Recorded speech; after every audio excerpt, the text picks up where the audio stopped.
எல்லாருக்கும் வணக்கம்.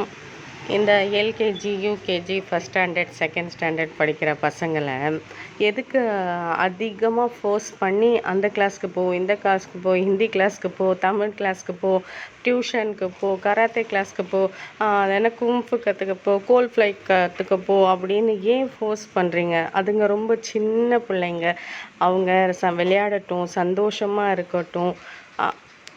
அதுங்களை ப்ரீகேஜி, எல்கேஜி, அதுக்கப்புறம் ஏதோ ஒரு கிரெச்சில் கொண்டு போய் விட முடியாத சூழ்நிலையில் பேரண்ட்ஸ் கொண்டு போய் விடுறாங்க. அது ஓகே. வீட்டில் இருக்கிற பேரண்ட்ஸ் கூட ஏன் அந்த குழந்தைங்களை கொண்டு போய் அங்கே தள்ளுறீங்க?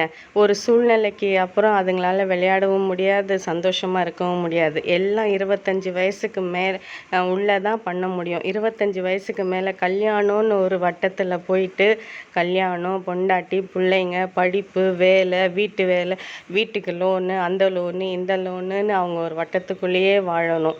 அப்போ அவங்களுக்கு விளையாடணும், சுற்றணுன்ற சந்தோஷமே இருக்காது. பசங்களை சந்தோஷமாக இருக்க விடுங்க. அவங்களுக்கு என்ன தேவையோ அதை பண்ணுங்க. அவங்க என்ன படிக்கணும்னு விரும்புகிறாங்களோ அதை படிக்க வைங்க. உங்கள் சக்திக்கு முடிஞ்சதை அவங்க கேட்குறது வாங்கி கொடுங்க. அவங்கள சந்தோஷமாக வச்சுக்குங்க. அவங்களுக்கு வாழ்க்கைன்ற கமிட்மெண்ட்குள்ளே போகிற வரைக்கும் அவங்க சந்தோஷமாக இருக்கட்டும். அது பொம்பளை பிள்ளையாக இருந்தாலும் சரி, ஆம்பளை பிள்ளையாக இருந்தாலும் சரி.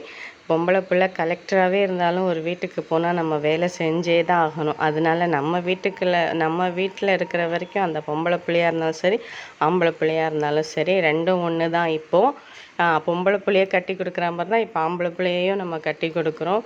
கட்டி கொடுத்தோன்னே எல்லோரும் தனியாக போயிடுறாங்க இல்லையா? அதனால நம்ம எந்த பிள்ளைங்கக்கிட்டையும் எதிர்பார்ப்பு வச்சுக்கக்கூடாது. நான் சொன்னது பிடிச்சிருந்தா லைக் பண்ணுங்கள்.